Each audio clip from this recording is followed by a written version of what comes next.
ক্ষমতায় বসেই অনেক কিছু বদলে দিলেন ডোনাল্ড ট্রাম্প।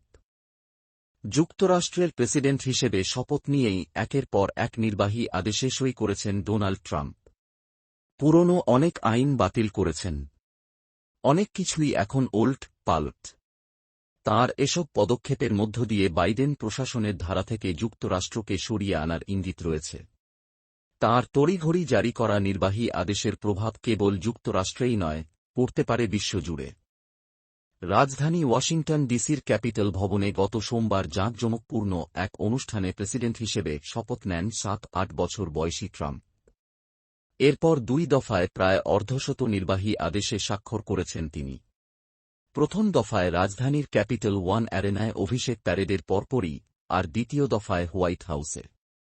এ সময় সাংবাদিকের সঙ্গে আলাপও চালিয়ে গেছেন প্রেসিডেন্ট ট্রাম্প। প্রেসিডেন্ট হিসেবে প্রথম দিনেই নয়, ০ দিনের জন্য যুক্তরাষ্ট্রের বিদেশি উন্নয়ন সহায়তা স্থগিত করেছেন ট্রাম্প। যাচাই-বাছাইয়ের জন্য তিনি এই পদক্ষেপ নিয়েছেন। তবে তাৎক্ষণিক এই আদেশের ব্যাপ্তি সম্পর্কে পরিষ্কার কিছু জানা যায়নি। এই আদেশ কী ধরনের কর্মসূচি, দেশ, বেসরকারি সংস্থা, এনজিও ও আন্তর্জাতিক সংস্থার ওপর কতটা প্রভাব ফেলবে, তা স্পষ্ট হয়নি।